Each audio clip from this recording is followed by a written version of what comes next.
ନମସ୍କାର ବନ୍ଧୁଗଣ ଆମ ଜୀବନରେ ଚାଲୁଥିବା ସମସ୍ୟାଗୁଡ଼ିକୁ କମ୍ କରିବା ପାଇଁ ଜ୍ୟୋତିଷ ଶାସ୍ତ୍ର ଅନୁଯାୟୀ ଅନେକ କିଛି ଉପାୟ ରହିଛି, ଯାହାକୁ କରିବା ଫଳରେ ଜୀବନର ଦୁଃଖ କଷ୍ଟ ଦୂର ହେବାକୁ ଲାଗିଥାଏ। ତେବେ ଆଜି ଆମେ ଆପଣମାନଙ୍କୁ ସେହିଭଳି କିଛି ଉପାୟ ଜଣାଇବାକୁ ଯାଉଛୁ, ଯାହା ଆପଣଙ୍କ ଜୀବନରେ ଚାଲିଥିବା ଛୋଟରୁ ବଡ଼ ପର୍ଯ୍ୟନ୍ତ ସବୁ ସମସ୍ୟାକୁ ଦୂର କରିପାରିବ। ଆଉ ଡେରି ନକରି ଆସନ୍ତୁ ଜାଣିବା କେଉଁ ଗଛର ଚେରରେ ତାବିଜ ପ୍ରସ୍ତୁତ କରି ପିନ୍ଧିଲେ ହୋଇଥାଏ ଧନର ଆଗମନ। ପ୍ରଥମ, ରବିବାର ଦିନ ବରଗଛର ପତ୍ରରେ ନିଜର ମନସ୍କାମନାକୁ ଲେଖି ଦିଅନ୍ତୁ। ଏହାପରେ ଆପଣ ସେହି ବରପତ୍ରକୁ ନଦୀ ଜଳରେ ଭସାଇ ଦିଅନ୍ତୁ। ଏହା କରିବା ଦ୍ୱାରା ଆପଣଙ୍କର ସେହି ମନସ୍କାମନା ପୂରଣ ହୋଇଥାଏ। ଦ୍ୱିତୀୟରେ, ରବିବାର ଦିନ ସନ୍ଧ୍ୟାରେ 4ଟି ମୁଖ ଥିବା ଦୀପକୁ ଅସ୍ତଗଛ ମୂଳରେ ଜଳାନ୍ତୁ। ଏହା ଫଳରେ ଆପଣଙ୍କୁ ଧନ ପ୍ରାପ୍ତି ହେବା ସହ ଆପଣଙ୍କ ମାନ ସମ୍ମାନରେ ମଧ୍ୟ ବୃଦ୍ଧି ହୋଇଥାଏ। ତୃତୀୟ, ରବିବାର ଦିନ ଝାଡ଼ୁ କିଣିବା ବହୁତ ଶୁଭ ହୋଇଥାଏ।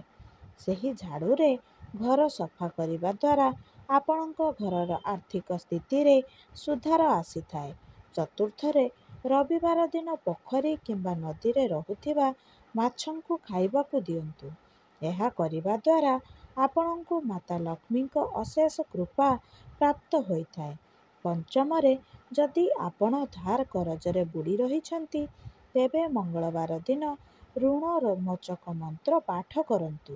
ଏହା ଆପଣଙ୍କ ପାଇଁ ମଙ୍ଗଳକାରୀ ହୋଇଥାଏ। ଷଷ୍ଠରେ, ଶନିବାର, ମଙ୍ଗଳବାର, ଗୁରୁବାର ଦିନ ମହିଳାମାନେ ନଖ କାଟିବା ଅନୁଚିତ ଏବଂ ଏହି ବାରରେ ପୁରୁଷମାନେ ଚୁଟି କାଟିବା ମଧ୍ୟ ଅନୁଚିତ। ଏହା ଆପଣଙ୍କ ଦାମ୍ପତ୍ୟ ଜୀବନ ପାଇଁ ଭଲ ହୋଇନଥାଏ। ସପ୍ତମରେ, ବିବାହଯୋଗ୍ୟ କନ୍ୟା ଶୋଉଥିବା ତକିଆ ତଳେ ହଳଦୀ ଖଣ୍ଡକୁ ହଳଦିଆ କପଡ଼ାରେ ବାନ୍ଧି ରଖନ୍ତୁ।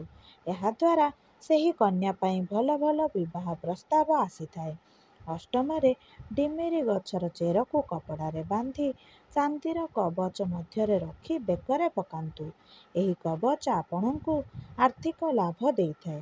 ନବମରେ, ଶନିବାର ଦିନ ଶୋଇବା ପୂର୍ବରୁ ଖଟ ତଳେ ସୋରିଷ ତେଲ ରଖି ଶୁଅନ୍ତୁ ଏବଂ ଏହାକୁ ପରଦିନ ଉଠି ଗରିବ ଲୋକଙ୍କୁ ଦାନ କରିଦିଅନ୍ତୁ। ଏହା ଫଳରେ ଆପଣଙ୍କ ଜୀବନରେ ଥିବା ସବୁ ଅସୁବିଧା ଦୂର ହେବା ସହ ଘରକୁ ଧନ ଆସିବାର ପ୍ରମୁଖ ରାସ୍ତା ଖୋଲି ଯାଇଥାଏ।